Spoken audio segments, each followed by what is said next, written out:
VP news, खबर सिर्फ सच की।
उपस्थित भारतीय जनता पार्टी के गाजियाबाद हापुड़ विधानसभा क्षेत्र से जुड़े हुए लोकप्रिय सांसद और केंद्रीय मंत्री माननीय doctor general VK Singh ji, Uttar Pradesh सरकार में मेरे सहयोगी, इस जनपद के प्रभारी मंत्री श्री संदीप सिंह जी, विधानसभा के प्रभारी और प्रदेश में राज्य मंत्री का दर्जा प्राप्त श्री कैप्टन विकास गुप्ता जी, माननीय सांसद श्री अनिल अग्रवाल जी, जिला पंचायत की अध्यक्ष श्रीमती रेखा नागर जी, माननीय विधायक श्री कमल मलिक जी, माननीय विधायक श्री विजयपाल अड़तिया जी, आज के इस कार्यक्रम में उपस्थित पूर्व सांसद सम्मानित श्री रमेश चंद्र तोमर जी, जिला के अध्यक्ष से उमेश राणा जी, जिला प्रभारी मान सिंह गोस्वामी जी, प्रदेश मंत्री चंद्रमोहन जी, श्रीमती लज्जा रानी गर्ग जी, वाईपी सिंह जी, प्रफुल्ल सांसद जी, श्रीमती गीता गोयल जी, हरिराज सिंह जी, पूर्व विधायक धर्मेश तोमर जी, जी, श्रीमती ममता तेवतिया जी, श्रीमती कृष्णा देवी जी, पूर्व विधायक प्रशांत चौधरी जी और भारी संख्या में मौसम की विपरीत परिस्थितियों का सामना करते हुए आज इस धौलाना विधानसभा क्षेत्र में आयोजित इस कार्यक्रम में उपस्थित धौलाना विधानसभा क्षेत्र और जनपद हापुड़ से जुड़े हुए सभी उपस्थित भाइयों बहनों, आप सबके उत्साह को मैं नमन करते हुए लगभग 340 करोड़ रुपए की परियोजनाओं का लोकार्पण और शिलान्यास का कार्यक्रम आज यहां संपन्न हो रहा है। इसके लिए आप सबको बधाई देता हूं, आप सबका अभिनंदन भी करता हूं। भाइयों बहनों,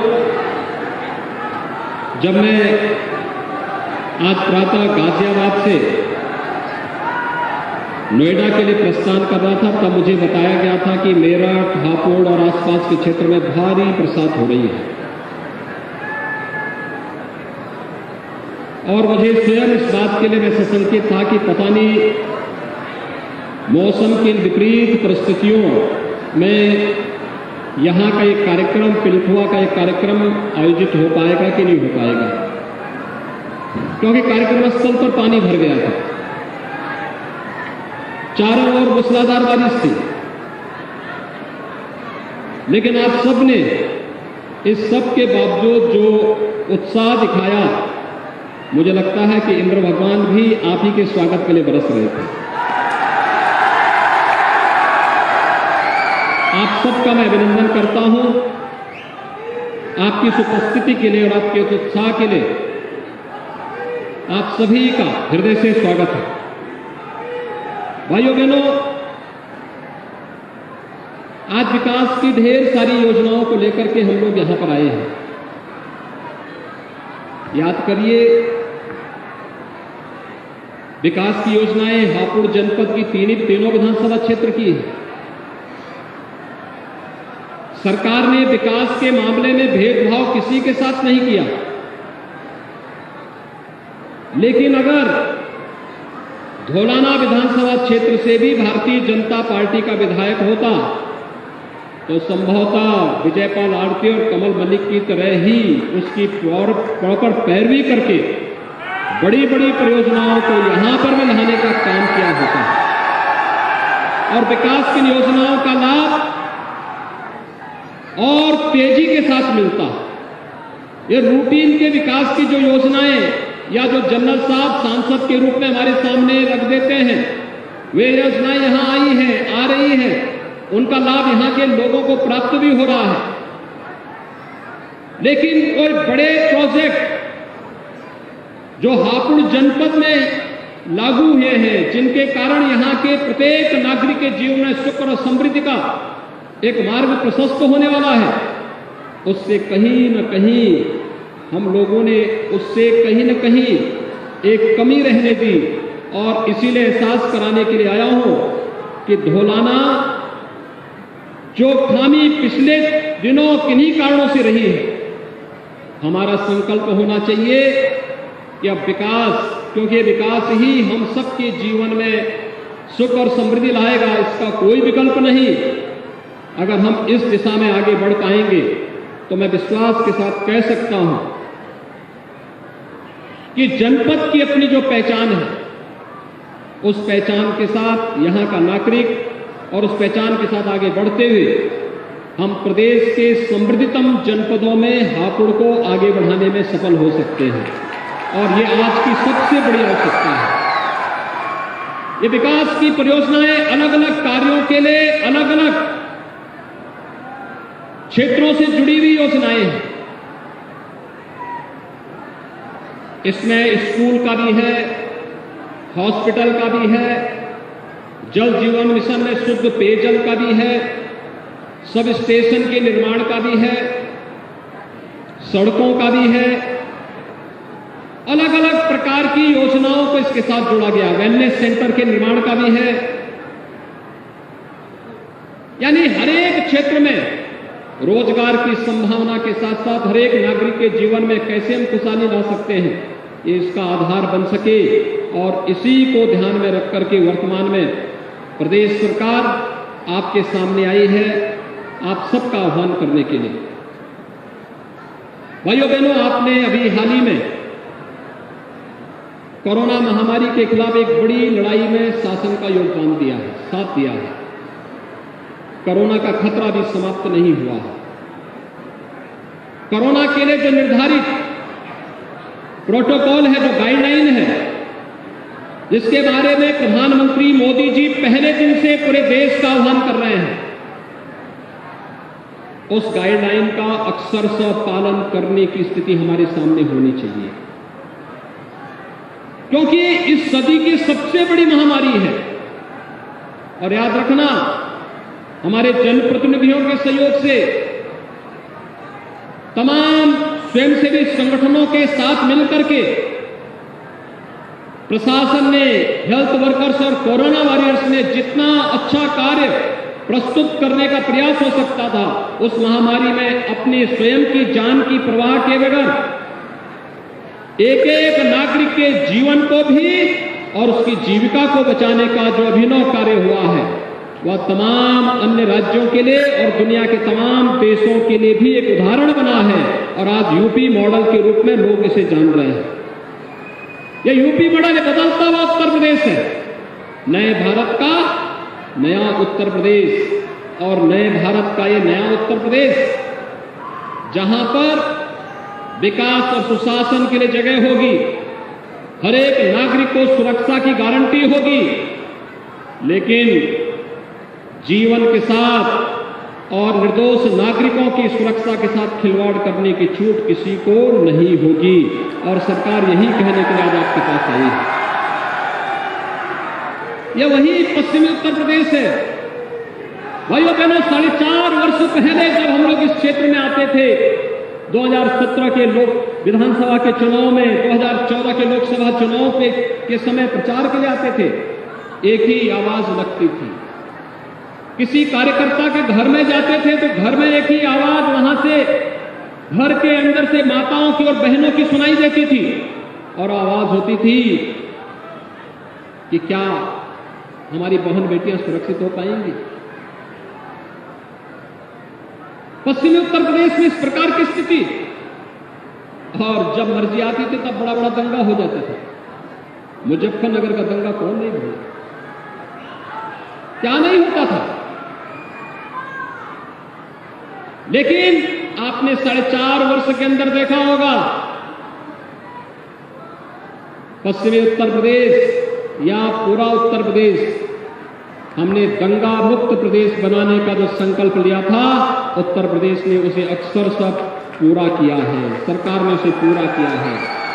आज प्रदेश में दंगा नहीं है, भय का वातावरण नहीं है, अराजकता नहीं है, गुंडागिर्दी नहीं है। और दंगाइयों को तो पहले दिन से संदेश दे दिया गया था कि दंगा करोगे, अपनी पूरी प्रॉपर्टी को जब्त भी कराओगे और भरते भरते 7 खानदान बीत जाएंगे, लेकिन 7 पीढ़ियां बीतने के बाद भी वो भरपाई नहीं कर पाओगे। इसलिए दंगा करना छोड़ दो। मुझे याद है 2017 में जब हम लोग कांवड़ यात्रा निकालने की का कार्यक्रम बना रहे थे, बड़ा लोगों में उत्साह था, लेकिन प्रशासन उसके लिए कह रहा था कि साहब ये तो नहीं होता। हमने कहा भी देखो, ये सभी शिव भक्त हैं, ये लोग अनुशासन को मानेंगे। भक्ति में लीन व्यक्ति अनुशासनहीन नहीं हो सकता, और सच्चा ईश्वर का भक्त कभी उदंड और उच्छृंखल भी नहीं हो सकता। वह उस अनुशासन को मानेगा और उस अनुशासन के अनुरूप हम लोगों को व्यवस्था देनी चाहिए। मैं देख के ताजुब कर रहा था, वही पिछली परिपाटी, नहीं घंटा नहीं बजेंगे, संघ नहीं बजेगा, जुलूस नहीं निकलने देंगे, डीजे नहीं बजने देंगे। मैंने कहा भी अब आप इसको अलग रखिए, मैं आदेश कर रहा हूं ये सब बजेंगे और पूरी भव्यता के साथ आप चुनाव निकलेंगे।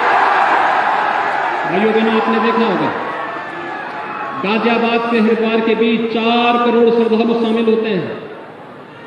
कहीं कोई उपद्रव नहीं, कहीं कोई अराजकता नहीं, कहीं कोई असुरक्षा नहीं। हर एक व्यक्ति अपने आप को सुरक्षित महसूस करता हुआ जाता है और व्यापारिक संगठनों के द्वारा, स्वयंसेवी संगठनों के द्वारा, सामाजिक संगठनों के द्वारा उनके आवभगत के लिए जिस प्रकार से स्वागत के कार्यक्रम होते हैं वह अभिभूत करने वाला होता है। ये आस्था, ये भारत की सबसे बड़ी ताकत है और इसी आस्था का सम्मान करने के लिए आज आप देखते होंगे दुर्गा पूजा का आयोजन हो, गणेश पूजा का कार्यक्रम हो, दीपावली के समय लक्ष्मी पूजा का कार्यक्रम हो या फिर कावड़ यात्रा का कार्यक्रम, ये सभी सकुशल संपन्न हो रहे हैं। कहीं कोई इसमें समस्या नहीं है। और हमने तो सबसे कहा हर वर्ग, हर मत, हर मजहब के लोग अपने अपने पर्व और त्योहारों को शांतिपूर्ण तरीके से मनाएं, कोई बाधा नहीं। कानून के दायरे में रह करके हम पर्व और त्योहार मनाएं। सरकार की जिम्मेदारी बनती है उनको सुविधा भी दें और सुरक्षा का भी उचित माहौल उनके सामने प्रस्तुत करें। और भाइयों बहनों, ये उत्तर प्रदेश में भारतीय जनता पार्टी की सरकार ने इस प्रकार का वातावरण आपको बना करके दिया है और मैं यही आपसे कहने के लिए आया हूं। हमें याद रखना होगा, कोई व्यक्ति हो, हर एक व्यक्ति को इस बात को ध्यान रखना होगा, हमारी पहचान व्यक्तिगत पहचान नहीं हो सकती। हमारी पहचान देश की पहचान से बड़ी नहीं हो सकती। हमारी व्यक्तिगत उपासना विधि राष्ट्र से बड़ी नहीं हो सकती। हर व्यक्ति अपनी पहचान को बना ले, अपनी जातीय पहचान को भी बनाए, लेकिन अपनी उपासना विधि को भी अपने अनुरूप उसे आगे बढ़ाने की पूरी स्वतंत्रता है। लेकिन हम सबको याद रखना होगा कि हमारी व्यक्तिगत पहचान, हमारी जातीय पहचान, हमारा उपासना विधि की पहचान हमारी राष्ट्र की एकता और अखंडता, राष्ट्र की सुरक्षा में बाधक नहीं बननी चाहिए। हमारे लिए राष्ट्र धर्म सर्वोपरि होना चाहिए और उस राष्ट्र धर्म के प्रति जब श्रद्धा और सम्मान का भाव, एक समर्पण का भाव हमारे मन में होगा, दुनिया की कोई ताकत आपका बाल बांका नहीं कर पाएगी। और वर्तमान भारत आज इस दिशा में तेजी के साथ आगे बढ़ रहा है। ये जातिवाद की राजनीति, मत और मजहब की राजनीति, महापुरुषों को जातीय दायरे में कैद करने की राजनीति, ये बंद होनी चाहिए। महापुरुष किसी जाति का नहीं होता, महापुरुष तो पूरे समाज का होता है, पूरे राष्ट्र का होता है और उसे भरपूर सम्मान दीजिए। उनका त्याग, उनका बलिदान देश के लिए हुआ है, धर्म के लिए हुआ है। पूरे समाज की जिम्मेदारी बनती है कि हम उन्हें सम्मान दें, उन्हें आगे बढ़ाएं। देश की आजादी का अमृत महोत्सव वर्ष है। अमृत महोत्सव वर्ष में देश की आजादी के उन दीवानों को, उन क्रांतिकारियों को, उन अमर बलिदानियों को स्मरण करने का एक अवसर हमारे सामने आया है। जब देश आजादी के 75 वर्ष अपने पूरा करने जा रहा है, तब आत्मावलोकन की आवश्यकता है। ये देखने की आवश्यकता है कि हमने कितना पाया है, कितना भी आगे तेजी के साथ आगे बढ़ने की आवश्यकता है कि वैश्विक मंच पर हमारा भारत प्रधानमंत्री मोदी जी के नेतृत्व में दुनिया की एक ताकत के रूप में आगे बढ़ सके। और भारत को उस स्थिति में पहुंचाने के लिए आज हम सब मिलकर के कार्य करेंगे। ये आज हम सबका संकल्प होना चाहिए और इसीलिए आज आपके बीच में मुझे आकर के बहुत प्रसन्नता की अनुभूति हो रही है। भाइयों बहनों, बचपन में हम लोग सुनते थे हापुड़ के बारे में। हापुड़ में हम लोगों ने पूरे प्रदेश में एक जनपद एक उत्पाद की योजना बनाई है, स्थानीय उद्यमियों को प्रोत्साहित करने के लिए। मैं भी देख रहा था, एक जनपद एक उत्पाद से जुड़े हुए उद्यमियों में कुछ लोगों को मंच पर सम्मानित भी किया गया। अलग अलग लोग उसमें कार्य कर रहे हैं। मैं देखता था हापुड़ के बारे में भी लोग कहते थे, और मैं तो पूरे प्रदेश का कोई जनपद ऐसा ना हो जहां की अपनी पहचान न रही हो। हापुड़ के बारे में लोग शुरू में मानते थे, कितना लोगों ने, देखिए घर घर किस प्रकार से लोगों ने स्वतः स्वावलंबन का मार्ग प्रशस्त किया था। हम पिलखुआ में यहां का जो कपड़ा उद्योग है, यहां का जो हथकरघा है, यहां का जो हैंडलूम है, इससे बनी हुई चादरें, इससे बनी हुई तौल पूरे देश के अंदर विख्यात हुआ करते थे। और भाइयों बहनों, भारत का कोई घर नहीं होगा जहां पर हापुड़ के पापड़ लोगों के स्वाद को आगे बढ़ाने में उपयोगी साबित न होते रहे होंगे। याद करिए, स्थानीय स्तर पर ये सभी काम हमारी माताएं संपन्न करती थी। वे इस कार्यक्रम को आगे बढ़ाती थी। एक एक परिवार स्वयं स्वावलंबन के साथ आगे बढ़ते हुए प्रत्येक व्यक्ति को आत्मनिर्भरता की ओर अग्रसर करता था। और हम लोग इसी दिशा में आगे बढ़ रहे हैं।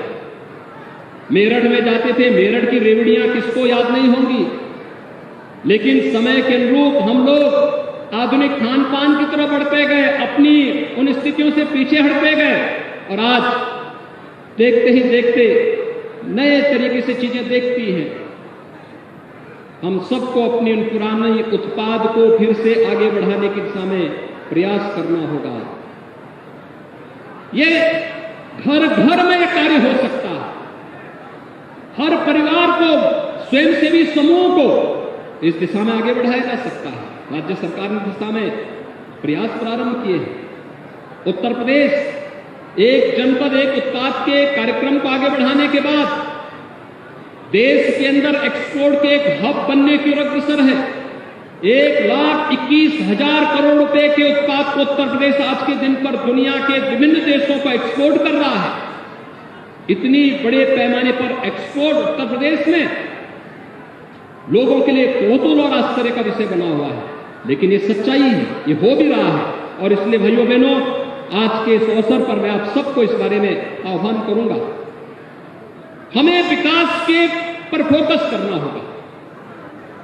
जैसे यहां पर इस लोकसभा सीट पर general doctor VK Singh ji के नेतृत्व में लगातार यहां के विकास के लिए प्रयास हो रहे हैं। हमारे दोनों विधायक श्री विजयपाल आरती और श्री कमल मलिक के दोनों लगातार विकास के लिए समर्पित भाव के साथ कार्य कर रहे हैं। हमारे एमएलसी श्री दिनेश गोयल जी लगातार इस दिशा में प्रयास कर रहे हैं।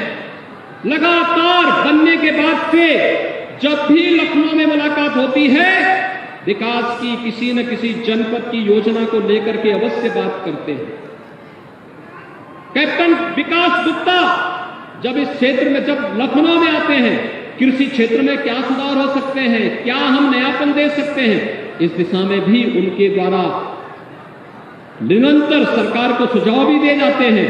और सरकार के द्वारा जो कार्य योजना तैयार की जाती है उसको मजबूती के साथ लागू करने के लिए उनके द्वारा अपने स्तर पर प्रयास भी होते हैं।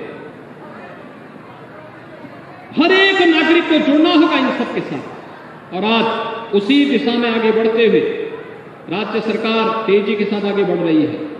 भाइयों बहनों, अच्छे जनप्रतिनिधि चुने जाते हैं तो अच्छी सरकार आती है। अच्छी सरकार आती है तो अच्छा कार्य भी होता है, विकास भी होता है, सुरक्षा का माहौल भी बनता है, सुशासन के लक्ष्य को भी प्राप्त किया जाता है। आपने 2014 में प्रधानमंत्री के रूप में मोदी जी को अपना समर्थन दिया। भारतीय जनता पार्टी के सांसद चुने गए। जनरल वीके सिंह जी, श्री राजेंद्र अग्रवाल जी, ये सभी लोग सांसद के रूप में चुने गए।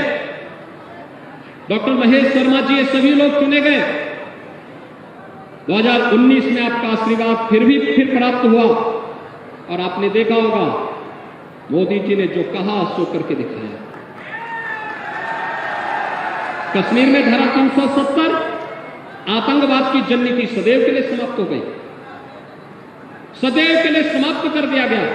आज कश्मीर लोकतांत्रिक प्रक्रिया के साथ जुड़ करके विकास की मुख्य धारा का साक्षी बना हुआ है। इसी प्रकार से आपने देखा होगा 500 वर्षों से अयोध्या में श्री राम जन्मभूमि पर भव्य मंदिर के निर्माण का मार्ग प्रशस्त हो, पिछली सरकारें लटकाने का काम करती थी, भटकाने का काम करती थी, लड़ाने का काम करती थी। लोग बड़ी बड़ी बातें कर रहे थे, अयोध्या में राम मंदिर का फैसला आ जाएगा तो खून खराबा हो जाएगा। हमने कहा भी कुछ नहीं होने वाला जी, फैसला आएगा, अयोध्या में भगवान राम का भव्य मंदिर का निर्माण होगा। और मुझे बताते हुए प्रसन्नता है भाइयों बहनों, अयोध्या में भगवान राम का भव्य मंदिर, दुनिया का सबसे भव्य मंदिर और सबसे विशाल मंदिर का निर्माण अयोध्या में रामलला की जन्मस्थली पर हो रहा है। कौन ऐसा भारतीय है जो अयोध्या में रामलला के भव्य मंदिर से प्रफुल्लित न हुआ हो?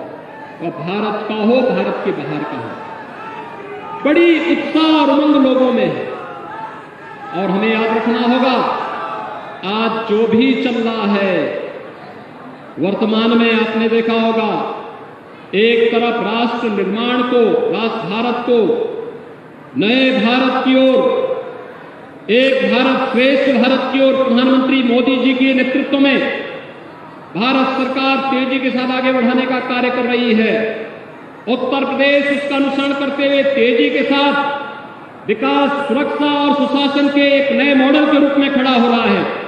लेकिन फिर भी कुछ तत्व हैं जिनको भारत का विकास अच्छा नहीं लगता। वे कहीं ना कहीं इन सब कार्यों में बाधक बनने का प्रयास कर रहे हैं, कहीं ना कहीं प्रयास कर रहे हैं। हमें उनको पहचानना होगा, हमें पहचानना होगा कौन लोग हैं जो तालिबान की बर्बरता का समर्थन कर रहे हैं। तालिबान के समर्थन का मतलब एक हिंसक, बर्बर, भारत विरोधी, मानवता विरोधी, महिला विरोधी और बच्चों के विरोधी जो कृत्य हैं, वह आज आपको देखने को मिल रहा होगा। किस प्रकार से जुल्म ढाए जा रहे हैं, किस प्रकार के अत्याचार हो रहे हैं। और कुछ लोग हैं बेशर्मी के साथ तालिबान का समर्थन किए जा रहे हैं। ये स्वीकार्य नहीं हो सकता। भाइयों बहनों, हमें सतर्क रहना होगा। ये तालिबान समर्थक जो लोग इस प्रकार के गलत कृत्यों का समर्थन करते हुए घुसपैठ बनाने का प्रयास कर रहे हैं, इनसे सतर्क रहिए। मैं आज के दिन पर आप सबको इस बात के लिए आश्वस्त करने के लिए आया हूं, 2014 के बाद देश के अंदर राजनीतिक एजेंडे को प्रधानमंत्री मोदी जी ने बदला है। आज प्रदेश की सरकार पिछले 4.5 वर्ष के अंदर गांव के लिए, गरीब के लिए, किसान के लिए, नौजवान के लिए, महिलाओं के लिए, समाज के प्रत्येक तबके के लिए जिन भी कार्यक्रमों को लेकर के आगे बढ़ी है, सर्वत्र उसकी प्रशंसा हुई है। उत्तर प्रदेश केंद्र सरकार की उन तमाम योजनाओं में अग्रणी भूमिका के साथ आगे बढ़ रहा है जिनमें उत्तर प्रदेश का कहीं कोई प्रोत्साहन नहीं होता था, योजना लागू ही नहीं की जाती थी। प्रधानमंत्री आवास की योजना हो, उज्ज्वला योजना हो, स्वच्छ भारत मिशन में गरीब परिवारों के लिए शौचालय बनाने का कार्यक्रम हो, नौजवानों के नौकरी और रोजगार के मामले हो, और जब सुरक्षा का वातावरण नहीं था तो भाइयों बहनों उत्तर प्रदेश के अंदर तब निवेश भी नहीं आता था। आज तो हमने 3 लाख करोड़ रुपए से अधिक का निवेश उत्तर प्रदेश के अंदर कराने में सफलता प्राप्त की। ये निवेश केवल निवेश नहीं, ये रोजगार भी है, विकास भी इसके साथ आता है, और रोजगार और विकास के साथ इसको जोड़ करके इस कार्यक्रम को आगे बढ़ाने का कार्य किया गया है। आज के इस अवसर पर मैं एक बार फिर से भारी बरसात के बावजूद, मौसम की विपरीत परिस्थितियों के बावजूद आपने जिस मजबूती के साथ, जिस साहस का, जिस धैर्य का परिचय दिया और इस कार्यक्रम में भागीदार बने, मैं इसके लिए आपको हृदय से आपका अभिनंदन करता हूं। एक साथ हापुड़ जनपद को मिलने वाली इन सभी परियोजनाओं के लिए यहां के जनप्रतिनिधियों को हृदय से अभिनंदन करता हूं, इनका स्वागत करता हूं, इन्हें हृदय से धन्यवाद देता हूं और भाइयों बहनों, आप सभी को हृदय से बधाई देता हूं और विश्वास के साथ आपसे कह सकता हूं कि सरकार गांव के विकास के लिए, गरीब के उत्थान के लिए, नौजवान के रोजगार के लिए, हर एक नागरिक की सुरक्षा के लिए पूरी मजबूती के साथ, पूरी ईमानदारी के साथ कार्य करेगी। इस विश्वास के साथ आप सबके प्रति मेरी शुभकामनाएं। धन्यवाद। जय हिंद। जय जय श्री राम। जय जय श्री राम।